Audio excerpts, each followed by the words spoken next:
हाँ जी, नमस्कार, राधे राधे, जय श्री कृष्णा। कैसे हैं सब लोग? बढ़िया, मजे में, आनंद में। चलिए, इस पर आप सबको हमेशा आनंद में रखें, खूब मजे में रखें, खूब स्वाध्याय, खूब अध्ययन, खूब मेहनत करें और अपने कर्म पथ पर लगातार बढ़ते चलें। परीक्षाओं का दौर है तो लगातार अध्ययन करते रहें, स्वाध्याय करें जितना हो सकता है। नई चीज़ें नहीं पढ़नी है। इस दौरान आपको विशेष रूप यही ध्यान देना है विशेष रूप से कि नई चीज़ों में उलझना नहीं है। जो अब तक के जो आपने स्वाध्याय किया है उसको लगातार निरंतर रखना है, बार बार चीज़ों को रिवाइज करना है। नई चीज़ें पढ़ने से बचें। पुराने जो पेपर आए हुए हैं उन पेपर को लेकर के आइए, उनको सोल्व करिए और बहुत मस्ती से, मज़े से, जहाँ से जो टॉपिक आपको महत्वपूर्ण लगते हैं उनके खुद के सेल्फ नोट्स भी बनाओ और साथ साथ में पढ़ते रहो। खैर, देखो, हम बात कर रहे थे राष्ट्रीय आंदोलन की, और इसी राष्ट्रीय आंदोलन की कड़ी में हमने पिछली जो हमारी कक्षा थी उसमें एक बात जाते जाते मैंने आपको कहा था, और कई भी बातें और भी बताई थी मैंने आपको, एक ही बात नहीं। अक्टूबर 1934 में गांधी जी ने कांग्रेस से त्याग पत्र दिया, कांग्रेस की सदस्यता त्याग दी। तो एक तरीके से ये बड़ा संकट था कांग्रेस के ऊपर। अब क्योंकि गांधी फ्री हो गए, चश्मे वाले बाबा, है ना, चश्मे वाले बाबा तो हो गए फ्री। अब फ्री हो गए तो इस स्थिति में कांग्रेस की जो बागडोर है वो अब नए हाथों में जाएगी। कांग्रेस की बागडोर है वो कहाँ जाएगी? नए हाथों में। हालांकि लाहौर अधिवेशन के समय भी हमने बात की थी, मैंने कहा कि साहब विशेष रूप से 3 लोग, सुभाष चंद्र बोस, जवाहरलाल नेहरू, सत्यमूर्ति, इन लोगों ने उस समय बागडोर थाम ली थी। अब विशेष रूप से यहाँ पर चूंकि गांधी और सुभाष चंद्र बोस इनके थोड़े से वैचारिक मतभेद हमेशा से रहे। देखिए, गोलमेज सम्मेलन में भी ये जब भाग लेने के लिए गए तब सुभाष बाबू ने कहा था, अरे गांधी मरवाएगा वहां जा करके, है ना, कुछ हाथ नहीं आने वाला है, ठीक है, आपका दौर गुजर चुका, ठीक है ना। और विशेष रूप से बाद में आप लोगों को मैंने आपको ये भी बताया कि पट्टाभी सीतारमैया, सुभाष चंद्र बोस और जो बड़े जो राजनेता हुआ करते थे, उन बड़े राजनेताओं ने गांधी को कहा कि आप राजनीतिक रूप से असफल हो, राजनीतिक रूप से क्या हो? असफल हो। वहीं बी.आर. अम्बेडकर साहब का भी मैंने आपको कथन बताया कि धूल उड़ा सकता है और कुछ नहीं, स्तर नहीं उठा सकता, ठीक है ना। तो इस प्रकार की बातें कही तो ये गांधी जी के लिए कहीं ना कहीं असहनीय थी। बापू के लिए ये सारी की सारी बातें क्या है? असहनीय है। तो गांधी जी ने राजनीतिक संन्यास ले लिया। हरिजनों के उत्थान के लिए आगे का जीवन जो है इन्होंने क्या कर दिया था? समर्पित कर दिया था। अब जैसे उन्होंने कांग्रेस से संन्यास लिया तो कांग्रेस से संन्यास के बाद में कांग्रेस में संकट है। 1937 के आसपास प्रांतीय विधानमंडलों के चुनाव हुए, केंद्रीय विधानमंडलों के चुनाव हुए, और यहाँ पर स्थितियां थोड़ी ठीक नहीं थी। आगे बात समझ में क्लियर है? अब इसी दौरान एक बात और मैं बताऊंगा कि कांग्रेस ये चाहता था कि साहब द्वितीय जो विश्व युद्ध है 39 से जो 45 तक लड़ा गया, इस द्वितीय विश्व युद्ध में सहयोगी बनना चाहते हैं गांधी जी और जो गांधीवादी विचारधारा के जो लोग थे। अभी हालांकि केवल और केवल ये बीच का जो ये समय था, इसमें गांधी जी ने सदस्यता अवश्य छोड़ दी, लेकिन फिर भी वो सक्रिय तो थे ही थे। तो यहां पर भी फिर सुभाष चंद्र बोस के साथ में वैचारिक मतभेद हुए, बहुत सारी चीजें हुई। और साथ ही साथ कांग्रेस का त्रिपुरी संकट, क्या है ये कांग्रेस का त्रिपुरी संकट, इसके बारे में हम लोग बात करेंगे। अभी चलिए चर्चा करते हैं कांग्रेस का त्रिपुरी संकट। उसके बाद हम लोग बात करेंगे अगस्त प्रस्ताव की, और साथ ही साथ हम बात करेंगे व्यक्तिगत सत्याग्रह की। लेकिन उससे पूर्व हमें कांग्रेस का त्रिपुरी संकट पढ़ना अनिवार्य है।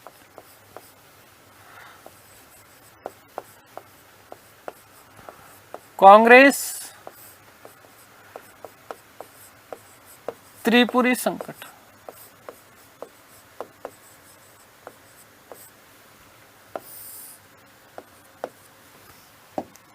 समझिएगा इसको। देखो, 1938 1938 में हरिपुरा गुजरात में कांग्रेस का वार्षिक सम्मेलन हुआ और इस वार्षिक सम्मेलन की अध्यक्षता की गई थी सुभाष चंद्र बोस के द्वारा। ये मोस्ट इंपोर्टेंट पूछा जाने वाला प्रश्न बनता है आपका। और यही हरिपुरा अधिवेशन में सुभाष चंद्र बोस ने जवाहरलाल नेहरू की अध्यक्षता में राष्ट्रीय योजना समिति, नेशनल प्लानिंग कमीशन, ध्यान रखना कि नेशनल प्लानिंग कमीशन की स्थापना कौन से अधिवेशन के दौरान की गई थी? हरिपुरा अधिवेशन के दौरान। कौन से अधिवेशन के दौरान? हरिपुरा अधिवेशन के दौरान। हरिपुरा अधिवेशन कब हुआ? 1938 में हुआ। इसकी अध्यक्षता किसके द्वारा की गई थी? सुभाष चंद्र बोस के द्वारा की गई थी। और इसी के दौरान राष्ट्रीय योजना समिति अर्थात नेशनल प्लानिंग कमीशन की क्या की गई थी? स्थापना की गई। सर्वे सर्वा कौन है? जवाहरलाल नेहरू। अन्य सदस्यों में यदि हम लोग बात करते हैं तो घनश्याम दास बिड़ला, लाला श्रीराम और विश्वेश्वरैया। कौन? विश्वेश्वरैया जो थे ये शामिल थे। 1939 ईस्वी में, कब? 1939 ईस्वी में त्रिपुरी बोले तो जबलपुर मध्य प्रदेश। त्रिपुरी बोले तो क्या? जबलपुर मध्य प्रदेश में कांग्रेस के वार्षिक अधिवेशन सम्मेलन में सुभाष चंद्र बोस चाहते थे कि मैं दूसरी बार फिर से हरिपुरा के बाद में एक बार पुनः क्या बन जाऊं? अध्यक्ष बन जाऊं। सही भी था। और इसीलिए अध्यक्ष बनने की भीड़ में जो दौड़ थी उसमें सबसे जो ज्यादा आगे थे वो थे मौलाना अबुल कलाम आजाद। मौलाना अबुल कलाम आजाद को जब इस बात का पता चला तो उन्होंने कांग्रेस के अध्यक्ष पद की जो दौड़ चल रही थी इस दौड़ से अपने आप को क्या कर लिया? अलग कर लिया। अपने आप को क्या कर लिया? अलग कर दिया, ताकि सुभाष चंद्र बोस इस त्रिपुरी अधिवेशन के क्या बन जाए? अध्यक्ष बन जाए। आ गई बात समझ में? इधर क्योंकि गांधी जी और सुभाष चंद्र बोस की विचारधारा मेल खाती नहीं थी तो गांधी जी ने यहां पर, किसने? गांधी जी ने अपना एक नया दांव खेला। देखो क्या दांव खेला? गांधी जी ने नया दांव खेला कि गांधी जी ने अपने उम्मीदवार के रूप में, गांधी जी ने अपने उम्मीदवार के रूप में एक नए व्यक्ति को लेकर गए। कौन व्यक्ति था? पट्टाभी सीतारमैया। किसको बनाया है? पट्टाभी सीतारमैया को, ध्यान रखना। पट्टाभी सीतारमैया, ठीक है। पट्टाभी सीतारमैया को क्या बना दिया साहब? यहां पर अपना प्रतिनिधि घोषित किया। किसने? गांधी जी ने। किसने? गांधी जी ने। आगे बात समझ। अब हुआ ये कि भैया ये सुभाष चंद्र बोस के सामने टिकने वाला आदमी था नहीं, तो सुभाष चंद्र बोस ने पट्टाभी सीतारमैया को क्या कर दिया? पराजित कर दिया। और पराजित करने के बाद में लगातार दूसरी बार जो है सुभाष चंद्र बोस इस कांग्रेस के अध्यक्ष चुने गए। पट्टाभी सीतारमैया की हार को गांधी जी ने कहा कि ये सीतारमैया नहीं आ रहा है, ये तो मेरी स्वयं की हार है, ये मैं स्वयं हारा हूं। आगे बात समझ में क्लियर है? अब यहां पर चुनाव के बाद में सुभाष चंद्र बोस ने एक बात की, कहा देखो बापू आप जो हो भाई सबके लिए आदरणीय हो, चुनाव जीतना था मैं जीत गया। और गांधी जी को कहा कि आप अपनी इच्छा अनुसार एक काम करो, कार्यकारिणी नियुक्त कर लो। लेकिन गांधी जी को गुस्सा आ रखा था। गांधी जी नाराज हो गए थे पट्टाभी सीतारमैया के हारने से और सुभाष चंद्र बोस के दूसरी बार कांग्रेस के अध्यक्ष बनने से। आगे बात समझ। तो गांधी जी ने कोई भी नाम सुझाने से इनकार कर दिया कि मैं तो भाग ही नहीं लूंगा। इस प्रकार से ये अनेक राजनीतिक उठापटक रही। अंततः सुभाष चंद्र बोस गांधी जी के सामने झुकते हैं और अपने दिल पर पत्थर रखते हुए कहा कि ठीक है, इनको वही रूढ़िवादिता चलानी है, वही जो है पट्टी पहाड़ा पड़ना है, परिवर्तन तो यहाँ होना ही नहीं है। तो इसलिए अप्रैल 1939 ईस्वी में सुभाष चंद्र बोस ने कांग्रेस के अध्यक्ष पद से क्या दे दिया था? इस्तीफा दे दिया। और अब जैसे ही सुभाष बाबू ने इस्तीफा दिया तो बापू की फिर आंखें चौंक उठी भाई साहब। अब बापू ने क्या किया? बापू ने सुभाष के स्थान पर अपने चहते हुए राजेंद्र प्रसाद आगे बात समझ में। बापू ने किसको अध्यक्ष बनाया? डॉक्टर राजेंद्र प्रसाद को। किसको बनाया? डॉक्टर राजेंद्र प्रसाद को क्या बना दिया गया? अध्यक्ष बना दिया गया सुभाष चंद्र बोस के स्थान पर। ये चाहते थे वैसे ही।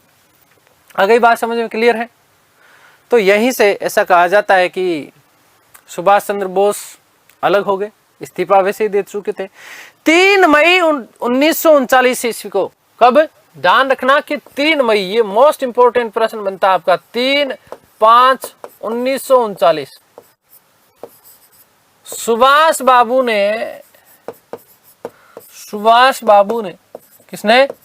बाबू ने फॉरवर्ड ब्लॉक की स्थापना की। किसकी स्थापना की? फॉरवर्ड ब्लॉक की स्थापना की। ध्यान रखना, ये सबसे ज्यादा महत्वपूर्ण प्रश्न पूछा जाता है कि फॉरवर्ड ब्लॉक की स्थापना किसके द्वारा की गई? सुभाष चंद्र बोस के द्वारा की गई। कब की गई है? 3/5/1939 को। किसकी? 3/5/1939 को फॉरवर्ड ब्लॉक की क्या की है? फॉरवर्ड ब्लॉक की स्थापना की। आगे बात समझ में क्लियर है? फॉरवर्ड ब्लॉक की स्थापना, ये आपसे सबसे ज्यादा प्रश्न पूछा जाता है, तो ये चीज आप लोग विशेष रूप से ध्यान रखिएगा। आगे बात समझ में। और इसी 1939 के अगस्त महीने में सुभाष चंद्र बोस को अखिल भारतीय कांग्रेस कमेटी और बंगाल कांग्रेस कमेटी के अध्यक्ष पद से हटा दिया गया। फिर से ये बड़ा राजनीतिक षड्यंत्र था किसका? गांधी जी का। और साथ ही साथ कांग्रेस के सभी पदों से उन्हें 3 वर्ष के लिए अयोग्य घोषित कर दिया गया। देखिए किस प्रकार से एक उभरते हुए सितारे को, एक नवयुवक को, जो कि भारत को सही दिशा देना चाहते थे, उन्हें राजनीतिक षड्यंत्रों के तहत किस प्रकार से उन्हें कांग्रेस से बाहर कर दिया गया।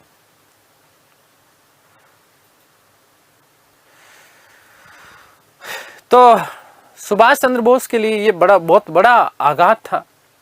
17 जनवरी 1941 को ऐसा कहा जाता है कि सुभाष चंद्र बोस कलकत्ता से एक मौलवी के वेश में यहां से निकल जाते हैं। काबुल मास्को होते हुए बर्लिन पहुंचते हैं और बर्लिन में उन्होंने जो है हिटलर से मुलाकात की। किससे मुलाकात की थी? हिटलर से मुलाकात की थी। और इसी हिटलर ने सुभाष चंद्र बोस को, मोस्ट इंपोर्टेंट प्रश्न बनता है, नेताजी की उपाधि प्रदान की थी। कौन सी उपाधि प्रदान की? नेताजी की उपाधि प्रदान की। और यही बर्लिन में सुभाष बाबू ने फ्री इंडिया सेंटर की स्थापना की। आगे बात समझे। हिटलर की एक बोट हुआ करती थी जिसका नाम था यू बोट। उसी यू बोट में बैठ करके जून 1943 में जापान पहुंचते हैं। कहां पर पहुंचते हैं? जापान पहुंचते हैं। तो ये सारी की सारी चीजें ध्यान रखना, सारी की सारी चीजें इस प्रकार से ये जो है घटनाक्रम घटित हुआ। और उसके बाद हम बात करेंगे किसकी?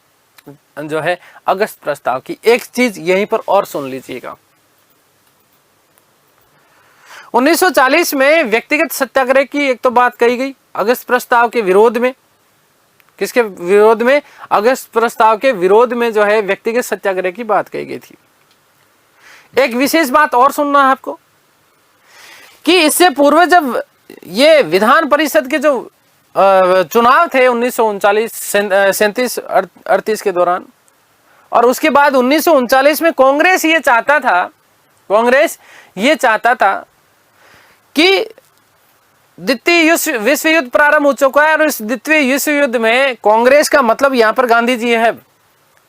ये चाहते थे कि भारतीय लोग उनका सहयोग करें, ब्रिटेन का सहयोग करें युद्ध में धोखे, और झोंक करके उनकी यदि हमने सहायता की तो वो हमें पूर्ण स्वतंत्रता प्रदान कर देंगे, पूर्ण स्वराज्य दे देंगे।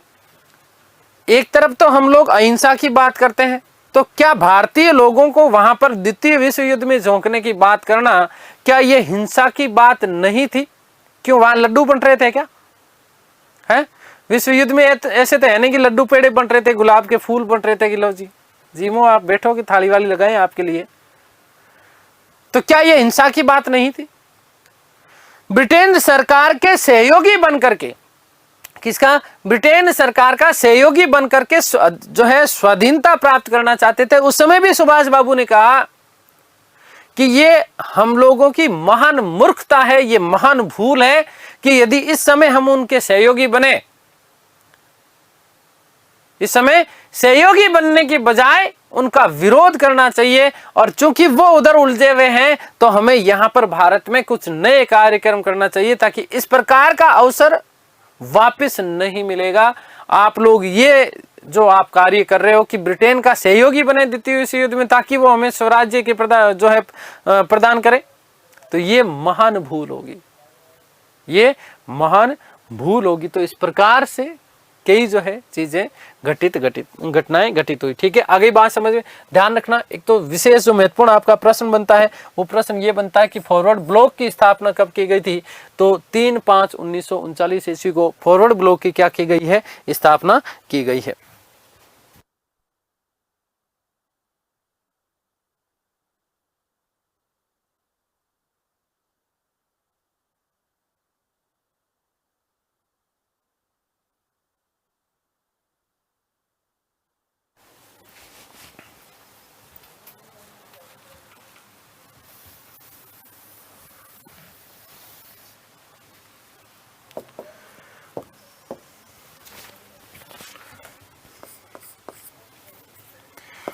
उन्नीस सौ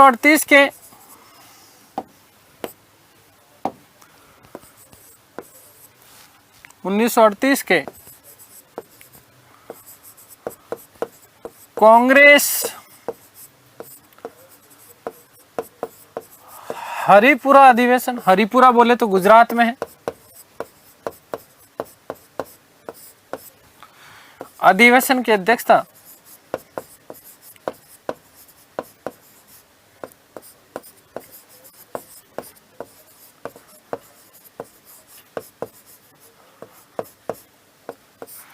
किसके द्वारा की गई? सुभाष चंद्र बोस के द्वारा।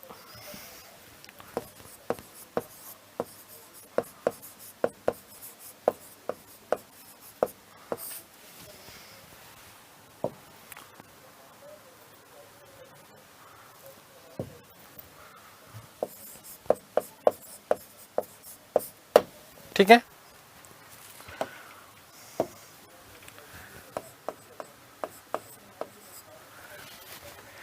याद रखिएगा कि इसी अधिवेशन में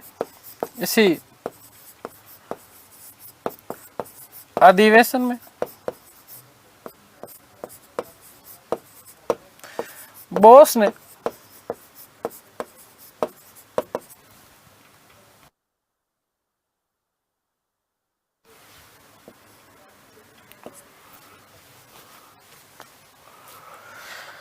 जेएलएन की अध्यक्षता में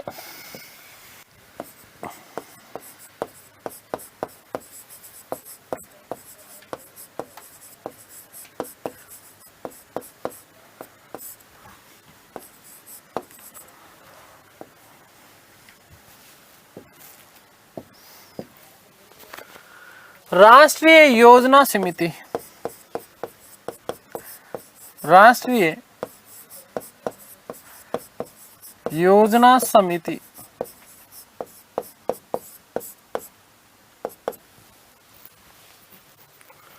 की स्थापना की।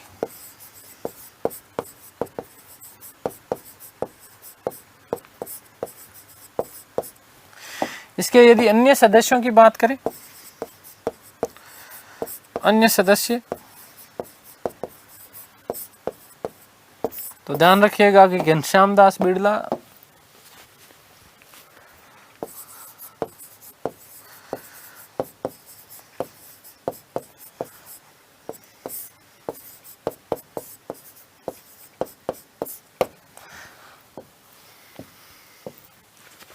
लाला श्री राम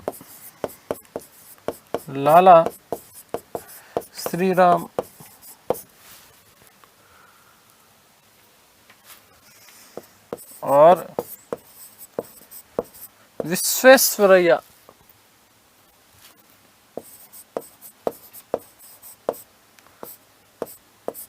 ठीक है,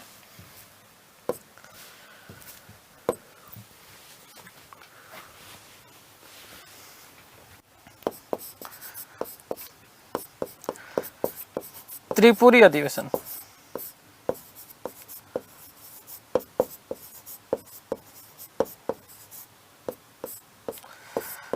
1939। ठीक है। त्रिपुरी बोले तो जबलपुर मध्य प्रदेश में स्थित।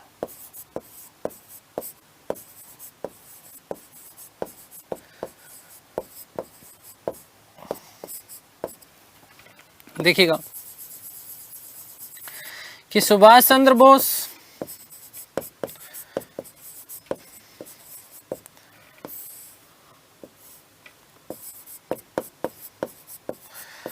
लगातार दूसरी बार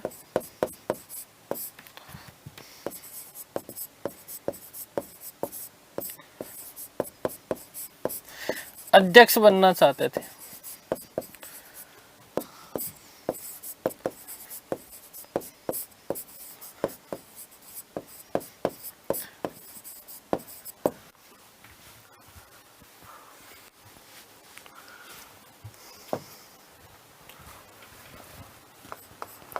मौलाना अबुल कलाम आजाद ने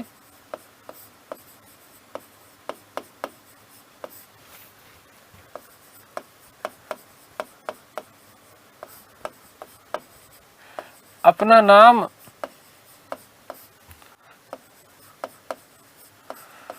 वापस ले लिया।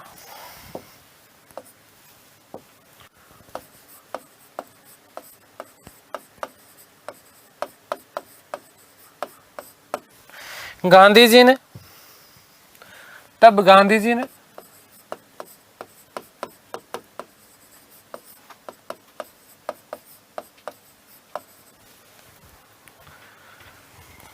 अपनी तरफ से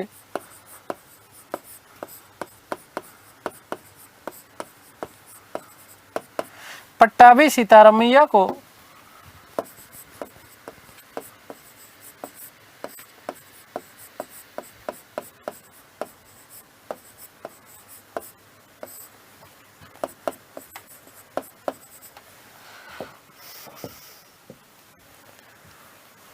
अध्यक्ष पद हेतु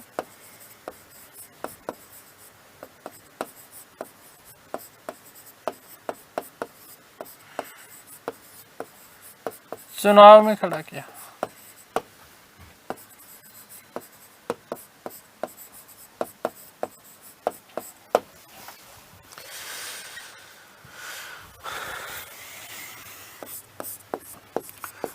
सुभाष चंद्र बोस ने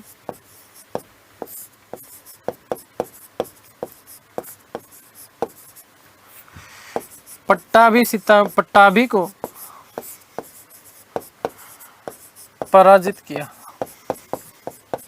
पराजित कर लगातार दूसरी बार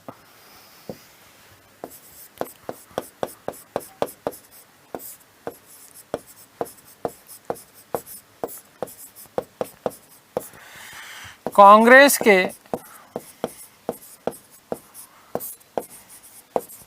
अध्यक्ष बने।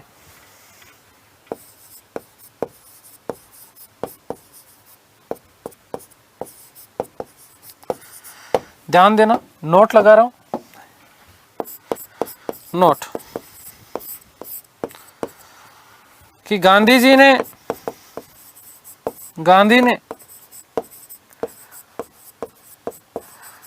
पट्टाभी की हार को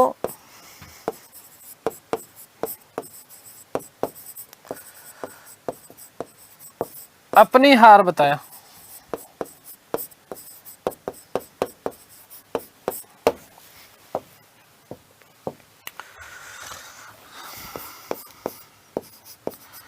बोस ने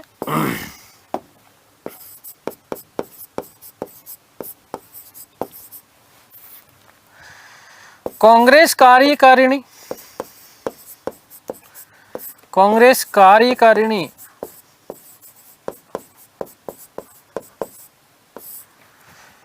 की नियुक्ति का जिम्मा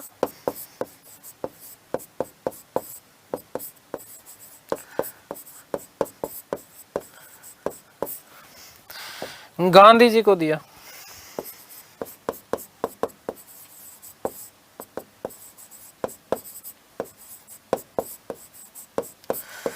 परंतु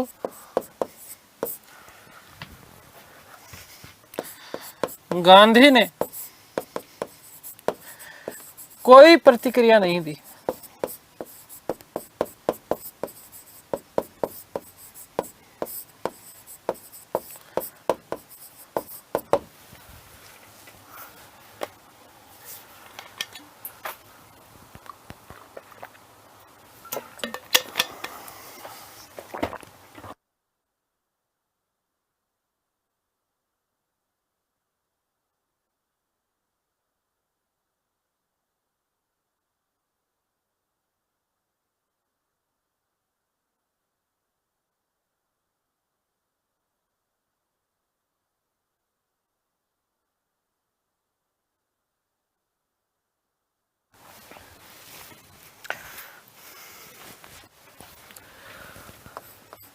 अप्रैल 1939 ईस्वी में बोस ने कांग्रेस के अध्यक्ष पद से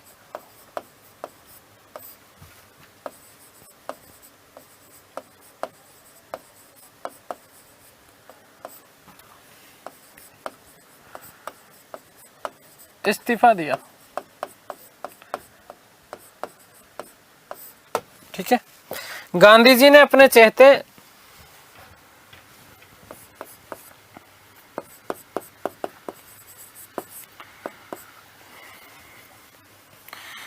गांधी के चहेते डॉक्टर राजेंद्र प्रसाद को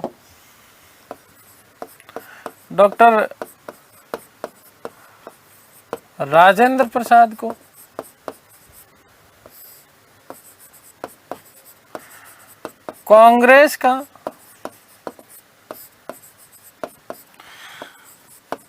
नया अध्यक्ष चुना गया।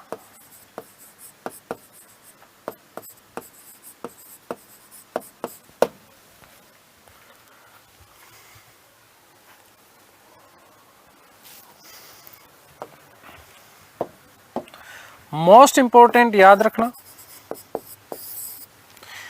कि 3/5/1939 ईस्वी को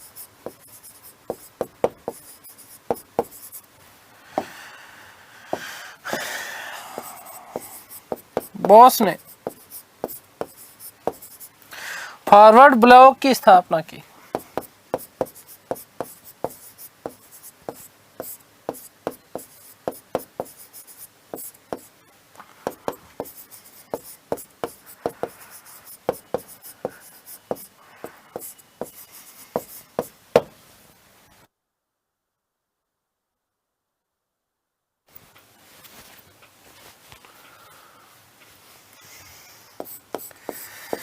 अगस्त 1939 में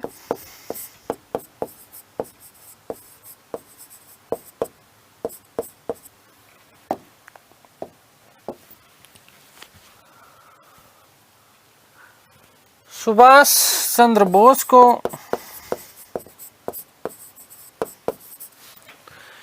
अखिल भारतीय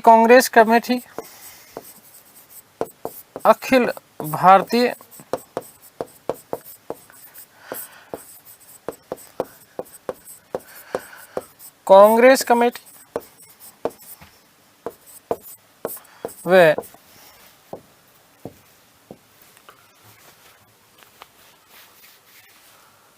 बंगाल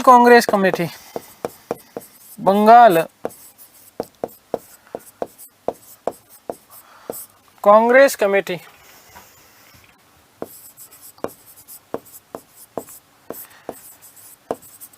के अध्यक्ष पद से हटा दिया गया।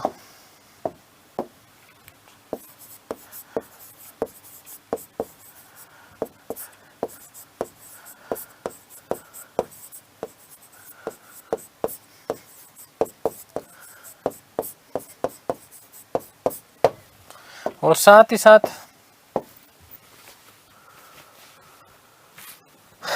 उन्हें कांग्रेस के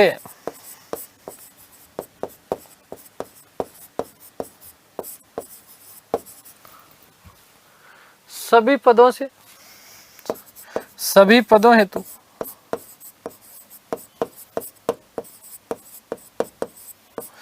अगले 3 वर्ष के लिए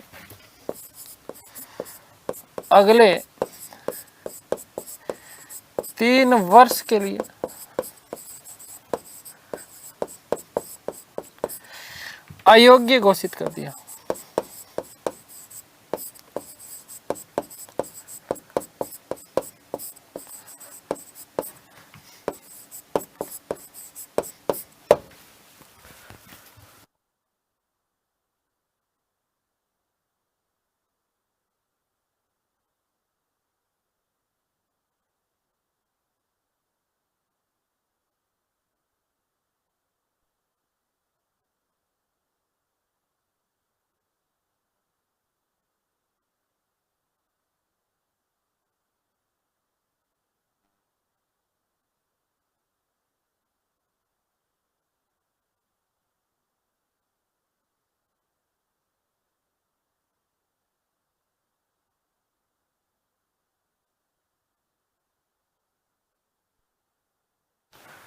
ये सारी की सारी चीजें उनके साथ में जब घटनाएं घटित की गई तो सुभाष बहुत व्यथित हुए, दुखी हुए। उन्होंने कहा कि ऐसे गंदी राजनीति वाले भारत में रहना ही नहीं है। भारत को पूर्ण स्वतंत्रता दिलाना मेरा परम ध्येय है और मैं दिला करके रहूंगा, लेकिन जब इस प्रकार की राजनीतियां होने लग जाए तो यहां पर रहना मेरे लिए दुभर है। और इसीलिए 17 जनवरी 1941 को कलकत्ता से मौलवी के वेश में निकलते हैं, काबुल पहुंचते हैं, काबुल से मॉस्को और मॉस्को से कहां पर जाते हैं, बर्लिन पहुंचते हैं। ठीक है, तो 17 जनवरी 1941 ईस्वी को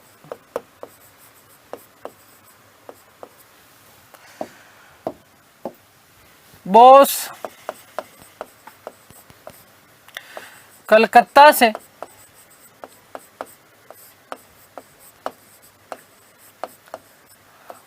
मौलवी के वेश में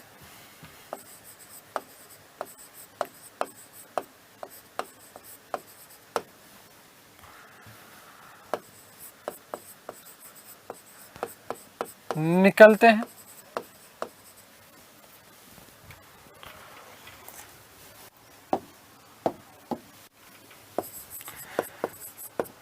काबुल और काबुल के बाद में मॉस्को होते हुए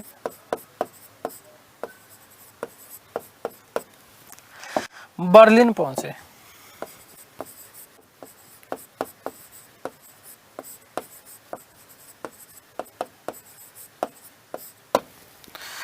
मोस्ट इंपॉर्टेंट,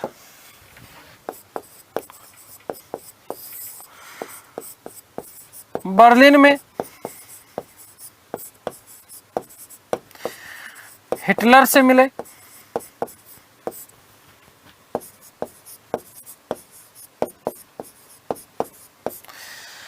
जिन्होंने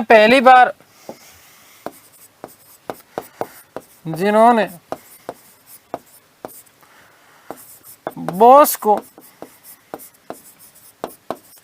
नेताजी की उपाधि प्रदान की।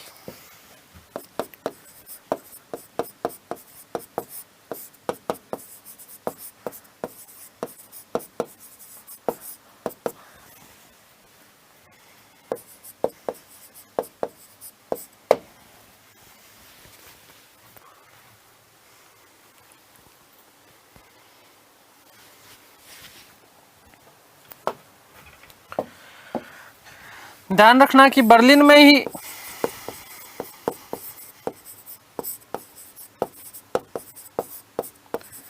नेताजी ने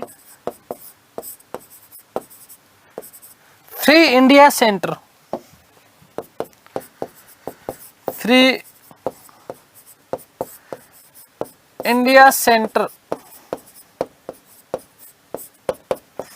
की स्थापना की।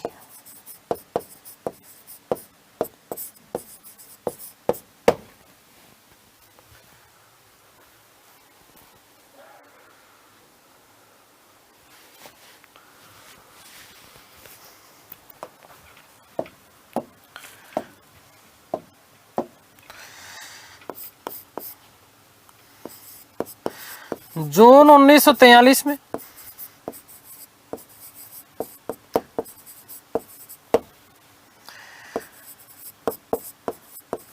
हिटलर की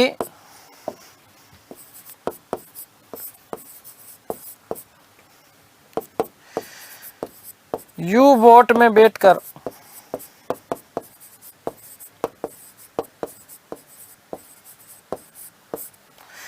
जापान पहुंचे। जापान पहुंचे। लास्ट बात,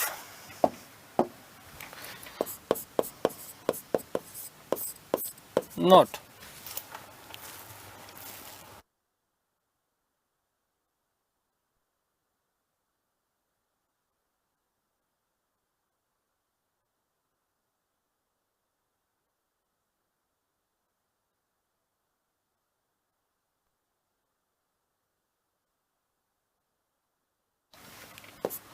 स्प्रिंगिंग टाइगर क्या है? स्प्रिंगिंग टाइगर ध्यान रखना, जो कि सुभाष बाबू की क्या है?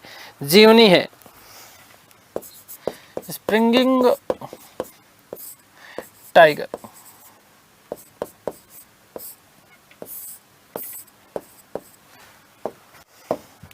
जो कि ह्यू टॉय के द्वारा लिखी गई है। किसके द्वारा? ह्यूज टॉय, ह्यूज टॉय द्वारा लिखित।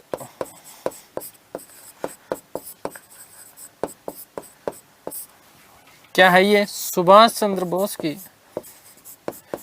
सुभाष चंद्र बोस की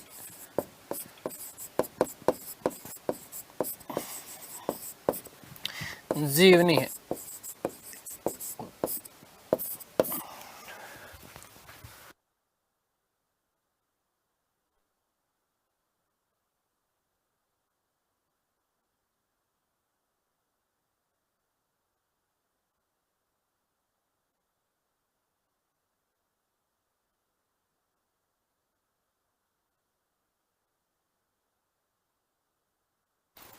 ठीक है, आगे बात समझ में क्लियर है?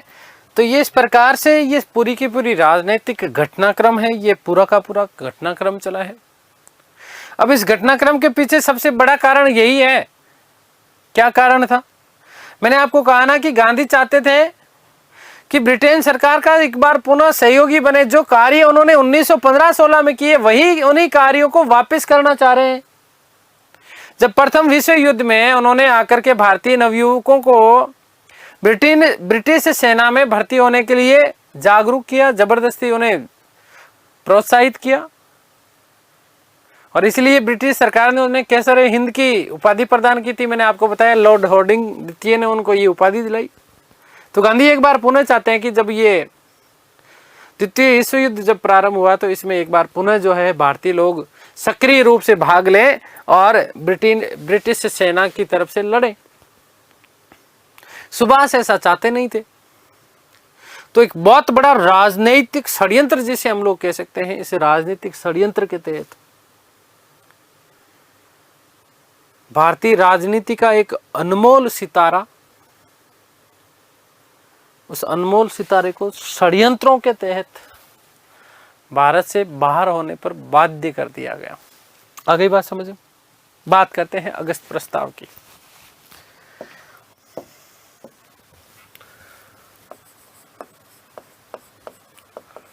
अगस्त प्रस्ताव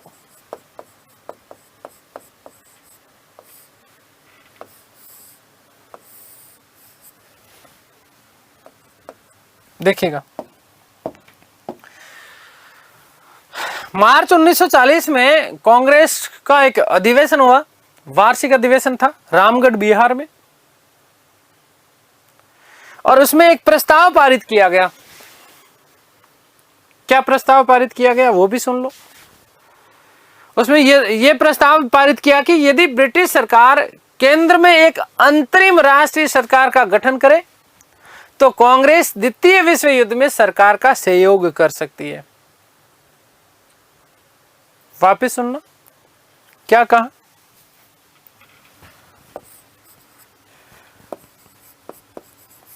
मार्च 1940 रामगढ़ बिहार, रामगढ़ बिहार, ये कांग्रेस का वार्षिक अधिवेशन है। कांग्रेस का वार्षिक अधिवेशन, वार्षिक अधिवेशन है।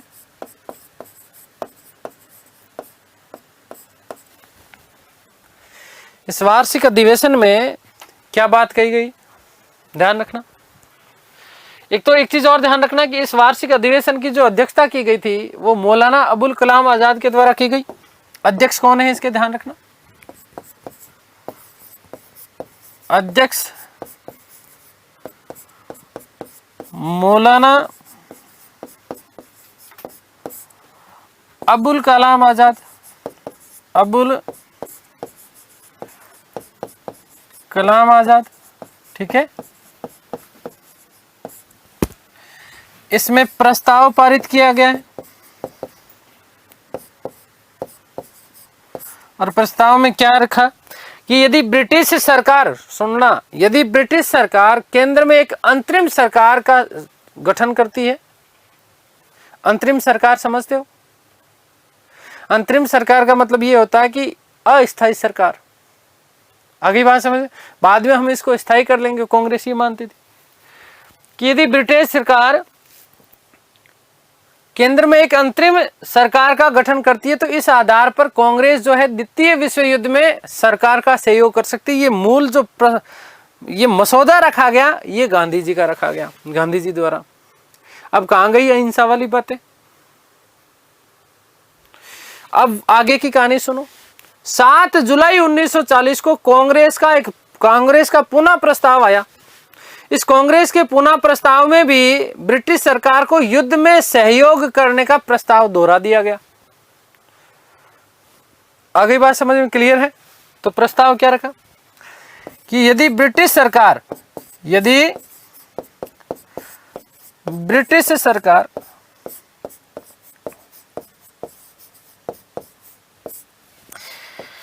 केंद्र में एक अंतरिम सरकार, केंद्र में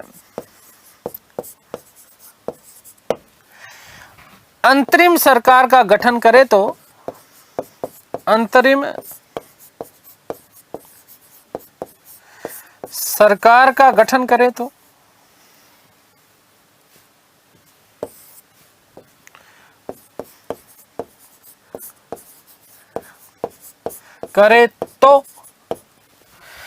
कांग्रेस द्वितीय विश्व युद्ध में, कांग्रेस द्वितीय विश्व युद्ध में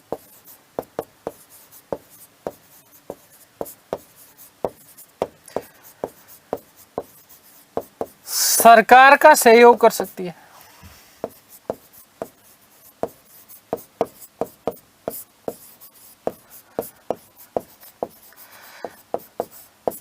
मतलब क्या हुआ? मतलब ये हुआ कि एक तरीके से प्रलोभन दिया, सहयोग कर सकती है,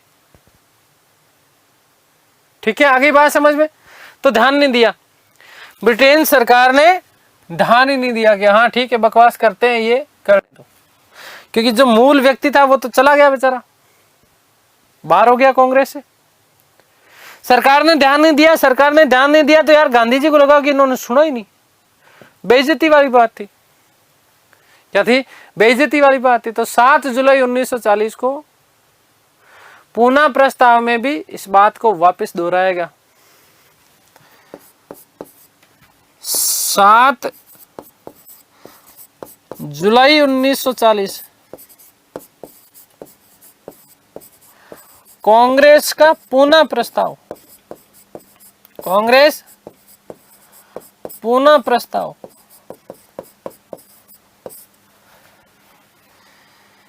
इस बात को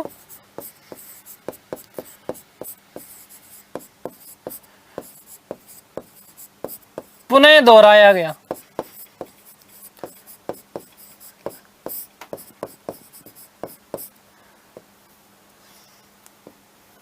कौन सी बात को? कि साहब एक अंतरिम सरकार का गठन कर दो, भीख मांग रहे, मतलब समझ रहे हो क्या कर रहे हैं ये, भीख मांग रहे। यहां सुना नहीं, दे दे बाबा, नहीं दिया। फिर थोड़ी दूर गए, कहाँ गए, पूना में, फिर कटोरा मांगा, फिर कटोरा मांडा सामने। आ गई बात समझे। तो अब कुछ ना कुछ रखना ही पड़ेगा ना। कांग्रेस की अंतरिम सरकार की जो मांग, सरकार की गठन की जो मांग थी, इस गठन की मांग को तो अस्वीकार कर दिया गया। और अस्वीकार करने के बाद में वाइसराय लिनलिथगो ने 8 अगस्त 1940 को एक प्रस्ताव प्रस्तुत किया और उस प्रस्ताव में एक वैकल्पिक प्रस्ताव रखा। क्या रखा? वैकल्पिक प्रस्ताव रखा कि भिखारियों, मांग रहे हो तुम, सुन लो। अब तो देखो इसका रिएक्शन क्या है, इधर लिख रहा हूं।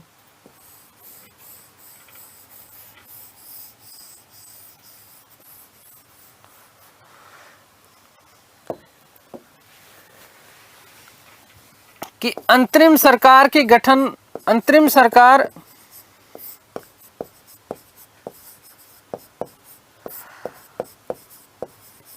गठन की मांग को अस्वीकार कर दिया गया। क्या कर दिया गया? अस्वीकार कर दिया गया।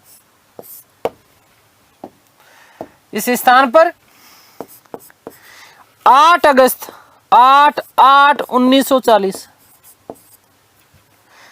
को वायसराय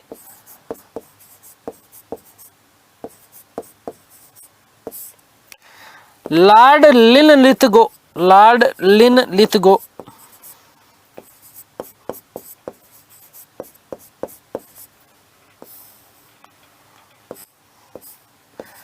ने एक वैकल्पिक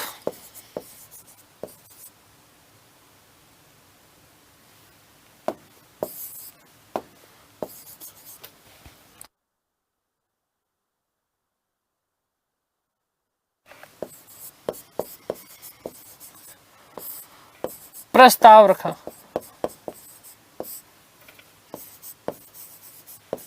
और यही वैकल्पिक प्रस्ताव क्या कहलाता है?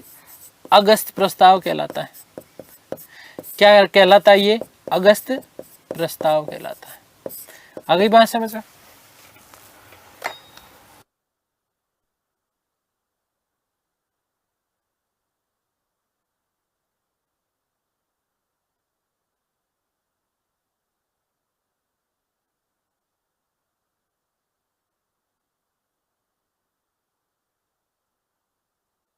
आ गई बात समझ में? क्लियर हो गई?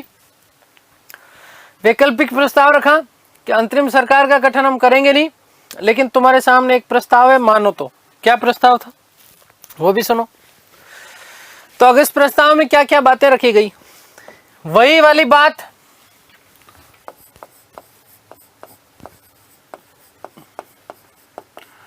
अगस्त प्रस्ताव। क्या बात रखी गई? पहली चीज कि डोमिनियन स्टेट्स औपनिवेशिक राज्य का दर्जा दे दिया जाएगा। डोमिनियन स्टेट्स की बात रखी गई, जिस बात के ऊपर पहले से ब्रिटिश देने को तैयार थे। ठीक है। अब हाँ, ये बात अलग है कि सुभाष चंद्र बोस नेताजी और जवाहरलाल नेहरू और सत्यमूर्ति कांग्रेस लाहौर अधिवेशन में पूर्ण स्वराज्य की मांग रखी गई। जोड़ी टूट गई, ब्रिटिश सरकार वापस उसी के ऊपर आ गई कि देखो तुम्हारी औकात नहीं है लेने की, तुम्हें जो दिया जा सकता है वो यही दिया जा सकता है। कि डोमिनियन स्टेट्स की बात हम कह सकते हैं। दूसरी, यदि युद्ध में हमारा सहयोग करते हो तो उसके बाद में संविधान निर्मात्री संस्था का गठन किया जाएगा। तीसरी चीज, वायसराय की जो कार्यकारिणी समिति है, इस कार्यकारिणी में भारतीय सदस्यों की संख्या में हम लोग वृद्धि कर देंगे। चौथी चीज, उन्होंने कहा कि अल्पसंख्यकों को पूर्ण सुरक्षा प्रदान की जाएगी। यदि ये चीजें आपको स्वीकार है तो भारतीय लोग आ जाओ और ब्रिटिश सरकार का क्या कर दो, सहयोग कर दो। देखो सुनना, नंबर 1,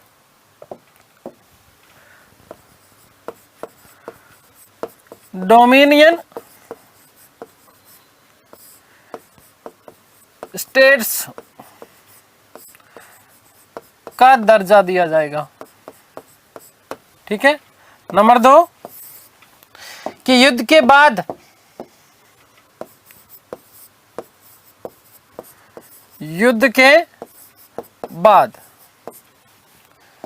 क्या किया जाएगा, संविधान निर्मात्री संस्था, संविधान निर्मात्री संस्था का गठन किया जाएगा।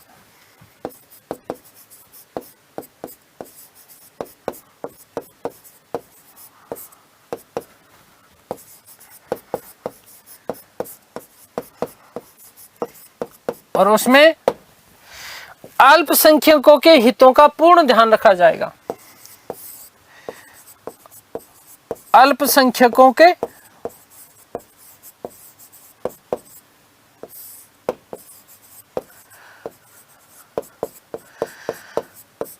हितों का पूर्ण संरक्षण, पूर्ण संरक्षण किया जाएगा।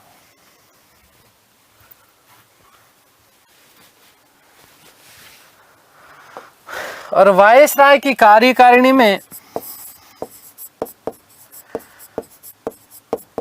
वायसराय की कार्यकारिणी में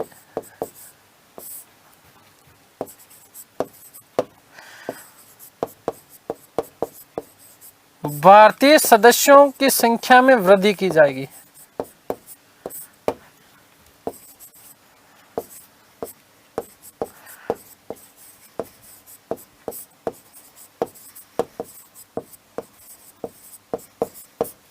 आगे बात समझिए, ये सारी चीजें हम लोग कर सकते हैं, अंतरिम सरकार का गठन हम लोग नहीं करेंगे। और वो भी तब करेंगे, ये भी चीजें तब करेंगे जब आप हमें द्वितीय विश्व युद्ध में क्या दे दोगे, सहयोग करोगे। आगे बात समझ में क्लियर हो गई बात। तो ये अगस्त प्रस्ताव था। इस अगस्त प्रस्ताव के बारे में जवाहरलाल नेहरू ने बात कही कि आपने जो प्रस्ताव में जिस डोमिनियन स्टेट्स की जो बात कही है ना, ये बात ठीक उसी तरीके से है जैसे दरवाजे में जुड़ी जंग लगी हुई कील। ये बात तो आप पहले से ही कर रहे हो, ये बात तो पहले से ही कर रहे हो, नया क्या दे रहे हो ये बताओ मुझे भाई। ये बात तो आपने पहले से ही हमेशा से ये बात कही है। 1919 का जो अधिनियम आया, इस अधिनियम के समय से ही यही बात चल रही आ रही थी कि संवैधानिक सुधारों के आधार पर डोमिनियन स्टेट्स की बात की जाएगी। फिर जब 3 गोलमेज सम्मेलन हुए, अब यहां ध्यान देना, तीनों गोलमेज सम्मेलन में विशेष रूप से बी.आर. अम्बेडकर ने तीनों में भाग लिया है। 1937 के आम चुनाव के बाद में जिन्ना के साथ में मिलकर के मार्च 1939 ईस्वी में जिन्ना और अंबेडकर ने मुक्ति दिवस मनाया था।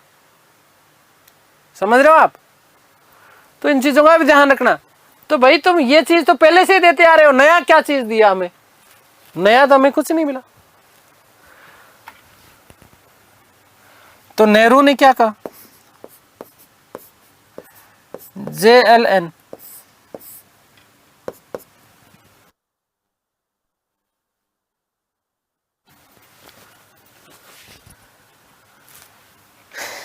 कि डोमिनियन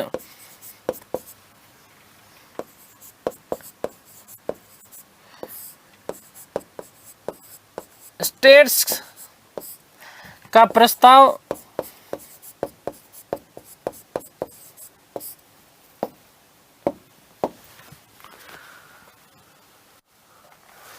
दरवाजे में जुड़ी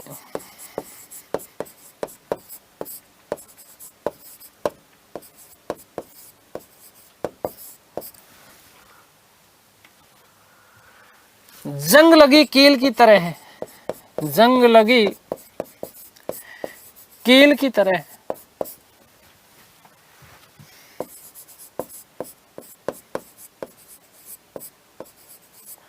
आगे बात समझ में क्लियर है? इसको तो जंग लग चुका, कोई नई बात है तो वो बताओ, क्योंकि डोमिनियन वाली बातें तो आपने बहुत कर ली, हमने भी देख लिया, कुछ नहीं मिला। गांधी जी ने कहा कि ये जो आपने अगस्त प्रस्ताव पारित किया, इस अगस्त प्रस्ताव में राष्ट्रवादी और उपनिवेशी सरकार के बीच में और ज्यादा जो आपने ये जो खाई खोदी है ना, ये और ज्यादा गहरी होगी, इसके अलावा कुछ नहीं होगा। अब यहां पर सुनो, मुस्लिम लीग क्या चीज, मुस्लिम लीग का क्या इसके ऊपर क्या रिएक्शन था? तो मुस्लिम लीग ने जो अल्पसंख्यकों वाली बात कही थी, इस अल्पसंख्यकों वाली बात का तो उन्होंने स्वागत किया, लेकिन मुस्लिम लीग का अधिवेशन हुआ था मार्च 1940 ईस्वी में। इस मार्च 1940 ईस्वी के अधिवेशन में मोहम्मद अली जिन्ना ने अपना एक जिन फैलाया, पाकिस्तान की मांग की थी। आगे बात समझ में? तो ध्यान रखना कि पाकिस्तान की मांग को स्वीकार नहीं किए जाने के कारण मुस्लिम लीग ने भी जो है इस अगस्त प्रस्ताव का क्या किया, बहिष्कार किया। ध्यान देना, नोट लगा रहा हूं, नोट, कि मुस्लिम लीग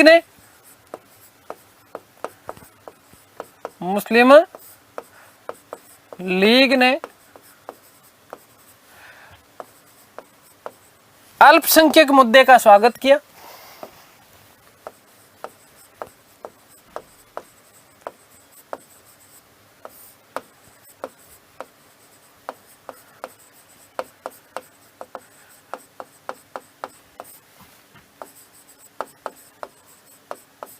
पहली बात। दूसरी चीज कि पाकिस्तान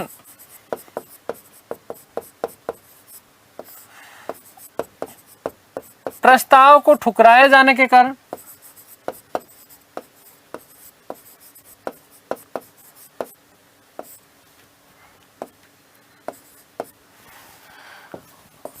और इस कारण जो है अगस्त प्रस्ताव का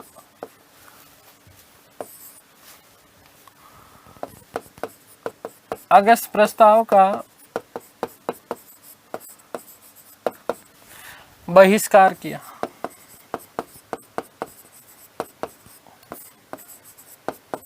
आ गई बात समझ में? क्लियर है ना? अल्पसंख्यक वाली बात तो उनको ठीक लगी, ठीक है। आ गई बात समझ? ध्यान रखना, विशेष बात ध्यान रखना। 22 मार्च नहीं, 22 दिसंबर था, ठीक है ना। 22 दिसंबर 1939 को मुक्ति दिवस मनाया गया था भीमराव अंबेडकर ने, ठीक है, मुक्ति दिवस मनाया था जिन्ना जी के साथ में मिलकर के। आ गई बात समझ में? क्लियर है? तो ये इस प्रकार की जो चीजें थी, इन चीजों को आप लोग ध्यान रखना। एक बात और याद रखना कि गांधी और नेहरू के अनुसार एक बात उन्होंने कही कि भारत को ब्रिटेन की बर्बादी की कीमत पर स्वतंत्रता नहीं चाहिए, क्योंकि ये अहिंसा का रास्ता होगा। तो फिर ये स्टेटमेंट एक तरीके से गलत साबित हुआ ना। यदि भारत को ब्रिटेन की बर्बादी की कीमत पर स्वतंत्रता नहीं चाहिए, तो आबाद करके और तुम भारतीय युवाओं को वहां पर के झोंक करके द्वितीय विश्व युद्ध में, क्या तुम ये बढ़िया काम कर रहे हो? ये गांधी जी का और नेहरू जी का स्टेटमेंट था। आगे बात समझ। एक चीज और मैं आप लोगों को विशेष रूप से बात बता देता हूं कि 1930 ईस्वी में मुस्लिम लीग का इलाहाबाद अधिवेशन हुआ था और इसी इलाहाबाद अधिवेशन की अध्यक्षता की गई थी मोहम्मद इकबाल के द्वारा। और इस मोहम्मद इकबाल ने इस अधिवेशन की अध्यक्षता करते हुए कहा था कि उत्तर पश्चिमी भारत का संगठित मुस्लिम राज्य के रूप में निर्माण ही मुझे मुसलमानों की अंतिम नियति प्रतीत होती है। तो पहली बार यदि हम पाकिस्तान वाली बात करें, पहली बार किसकी बात करें हम लोग? पाकिस्तान की बात करें, तो पाकिस्तान की बात 1930 में मोहम्मद इकबाल के द्वारा कर दी गई थी, ठीक है। कुछ नोट लगा रहा हूं मैं यहां पर, फिर से नोट लगा रहा हूं, देखिए नोट, फिर से नोट।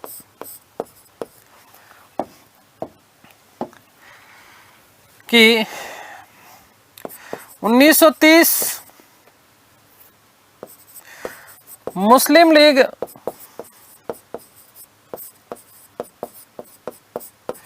इलाहाबाद अधिवेशन में,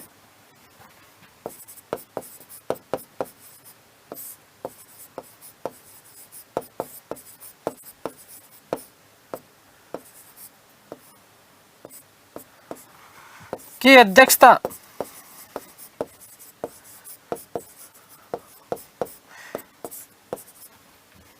मोहम्मद इकबाल के द्वारा, मोहम्मद इकबाल द्वारा की गई।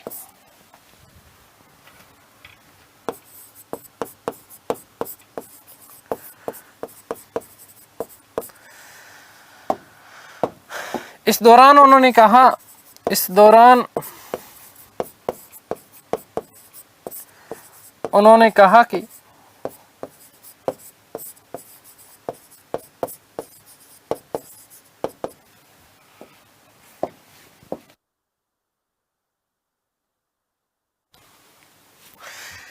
उत्तर पश्चिम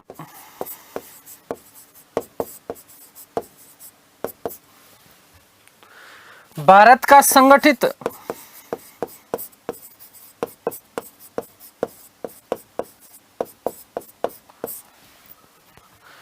मुस्लिम राज्य के रूप में निर्माण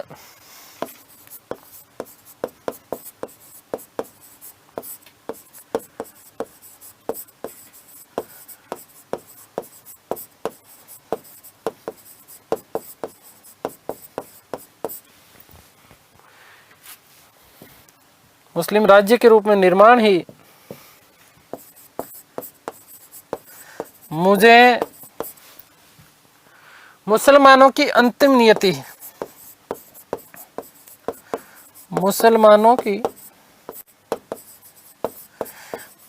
अंतिम नियति लगता है, अंतिम नियति प्रतीत होती है।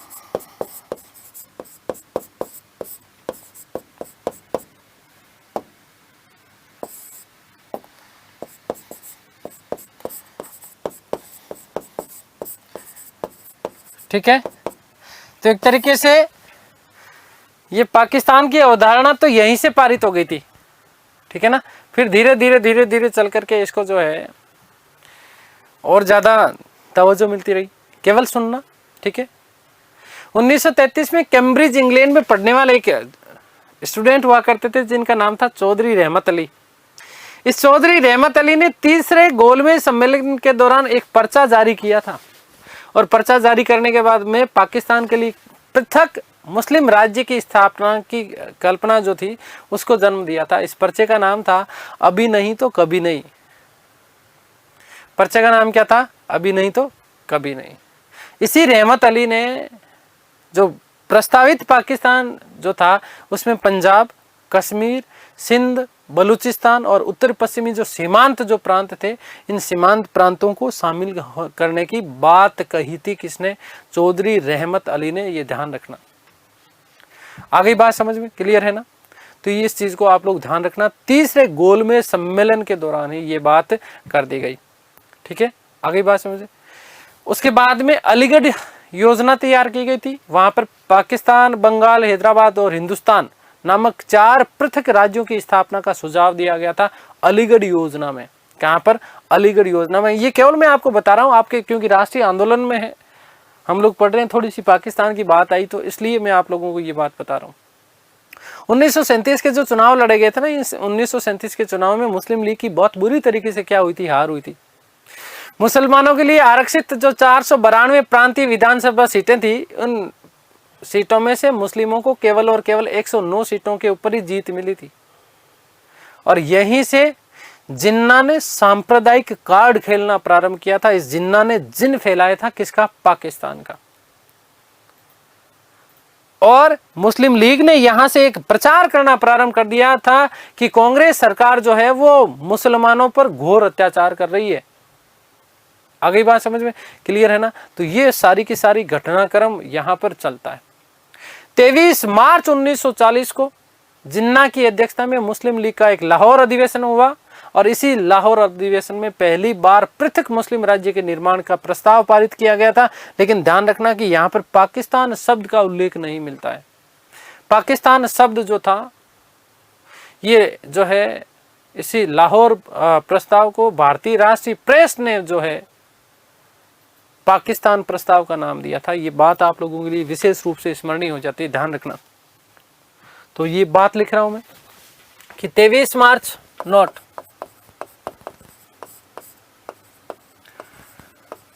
23/3/1940 ईस्वी को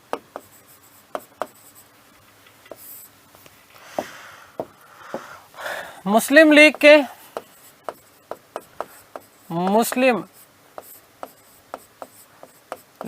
के लाहौर अधिवेशन के लाहौर अधिवेशन में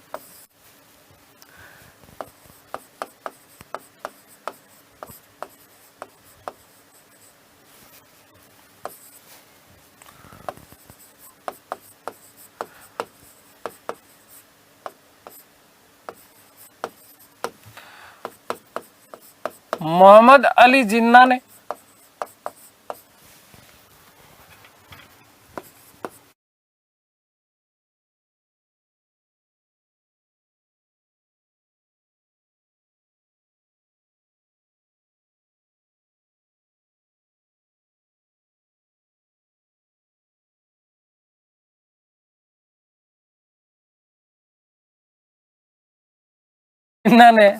पहली बार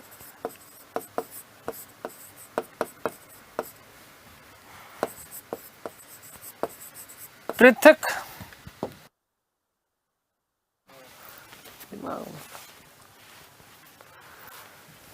मुस्लिम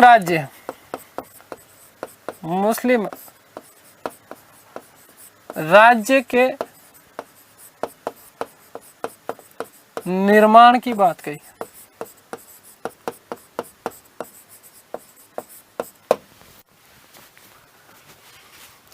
ध्यान रखना कि इस प्रस्ताव में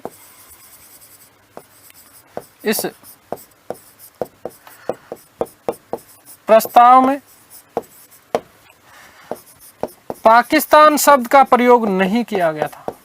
पाकिस्तान शब्द का प्रयोग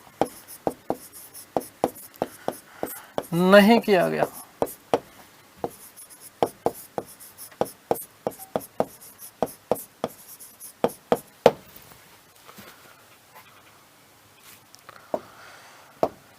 ध्यान रखना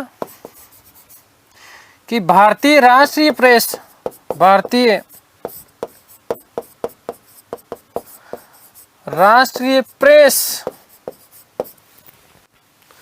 ने इसे पाकिस्तान प्रस्ताव का नाम दिया। इसे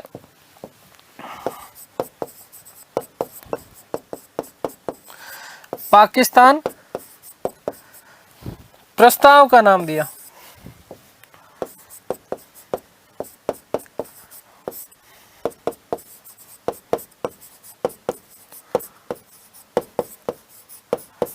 ठीक है ना।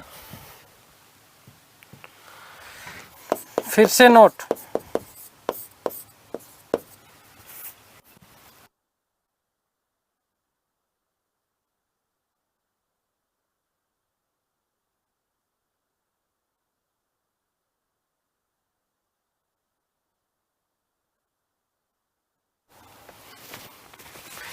कि तीसरे गोलमेज सम्मेलन के दौरान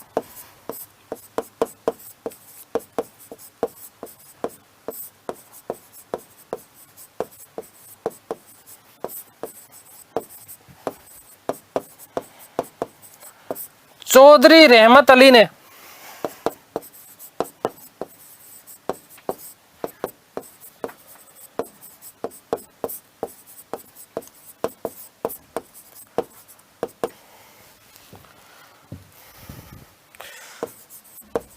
पृथक पाकिस्तान की बात कही थी।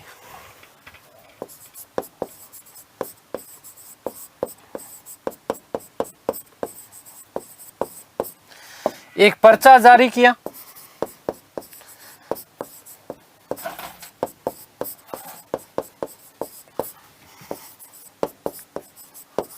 जिसे अभी नहीं तो कभी नहीं, अभी नहीं तो कभी नहीं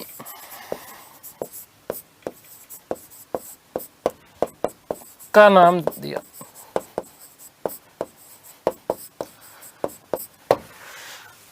आगे बात समझ में क्लियर है? तो ये बात आप लोग विशेष रूप से ध्यान रखना। तो ये इस प्रकार से पाकिस्तान का जिन फैलाया गया, किसके द्वारा? जिन्ना के द्वारा। ये वस्तुतः जिन जो फैलाया गया था वो चौधरी रहमत अली के द्वारा तीसरे गोलमेज सम्मेलन के दौरान। ठीक है, तो अगली जो हमारी कक्षा होने वाली है उसमें हम बात करेंगे व्यक्तिगत सत्याग्रह की, थोड़ा सा हम बात करेंगे क्रिप्स मिशन की, और फिर हम बात करेंगे भारत छोड़ो आंदोलन की। तो उम्मीद करता हूँ कि सारी की सारी चीज़ें आप लोगों को समझ में आई होगी। ईश्वर से प्रार्थना करता हूँ कि आप सब स्वस्थ रहें, मस्त रहें, तंदुरुस्त, आह्लादित और प्रसन्नचित रहें। इस सृष्टि की संपूर्ण खुशियाँ आपको और आपके परिवार को मिले। मिलते हैं हमारी अगली कक्षा में, तब तक के लिए सभी को धन्यवाद, नमस्कार, थैंक यू सो मच।